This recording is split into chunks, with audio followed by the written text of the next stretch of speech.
Hi. അപ്പോൾ ഇപ്പോൾ മഴക്കാലമൊക്കെ ആയതുകൊണ്ട് നമ്മുടെ വീടിൻ്റെ പരിസരത്തൊക്കെ ഒരുപാട് പുല്ല് വളർന്ന് നിൽപ്പുണ്ടേ.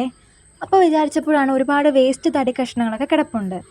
അപ്പോൾ അത് വെച്ചൊരു കൂടുണ്ടാക്കി, ടെറസിലാണെങ്കിൽ സ്ഥലവുമുണ്ട്. കൂടുണ്ടാക്കിയിട്ട് 2 മുയൽക്കുഞ്ഞുങ്ങളെ മേടിച്ചിടാമെന്ന് കരുതിയിട്ടുണ്ട്. തടി കട്ട് ചെയ്യാനായിട്ട് നമ്മൾ ഈ ഒരു ചെറിയ മെഷീൻ വാടകയ്ക്ക് എടുത്തിട്ടുണ്ടേ. ഇത് വെച്ചിട്ട് നമ്മൾ കൂടിന് ആവശ്യമായിട്ടുള്ള അളവിൽ തടി മുറിച്ചെടുത്തിട്ടുണ്ട്. ഈ ഒരു പച്ച നെറ്റാണ് നമ്മൾ കൂട്ടിലടിക്കാനായിട്ട് വാങ്ങിയിട്ടുള്ളത്. ഇത് നമുക്ക് തറയിൽ വെക്കുവാണെങ്കിൽ പോസിബിൾ അല്ല ഇത് അടിക്കുന്നത്. കാരണം പട്ടിയോ മറ്റ് എന്തെങ്കിലും ജീവികളോ കടിച്ചു കീറും. ടെറസിൽ വെക്കുന്നത് കൊണ്ടാണ് നമ്മളിത് മേടിച്ചിട്ടുള്ളത്. ടെറസിൽ പട്ടികളൊന്നും കയറില്ലല്ലോ.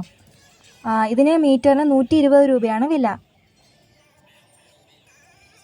ഇവിടെ നമ്മുടെ വീട്ടിൽ പഴയ ഓടിരിപ്പുണ്ടായിരുന്നേ. അപ്പോൾ നമ്മൾ കരുതി അതിൻ്റെ മുകളിൽ മേൽക്കൂര അടിച്ചിട്ട് ഓടെടുത്ത് വെക്കാമെന്ന്. അപ്പോൾ വേനൽക്കാലം ആകുമ്പോഴും ഈ ചൂടൊന്ന് കുറഞ്ഞ് കിട്ടുമല്ലോ. നമ്മൾ ഷീറ്റ് ഇടുമ്പോൾ നല്ല ചൂടായിരിക്കുമല്ലോ. അതൊന്ന് കുറഞ്ഞ് കിട്ടാനായിട്ട് ഓട് വെക്കാമെന്ന് കരുതി. ഇവിടെ നമ്മുടെ വീടിൻ്റെ 2-3 അടുത്ത സ്ഥലത്തായിട്ട് മുയലിനെ കിട്ടാറുണ്ട്. അങ്ങനെ എന്തായാലും നാളെ പോയി നോക്കാമെന്ന് കരുതി. അങ്ങനെ നാളെ മുയലിനെ കിട്ടുവാണെങ്കിൽ വീഡിയോ ഇടാമേ. അപ്പോൾ ഓക്കെ, ബൈ.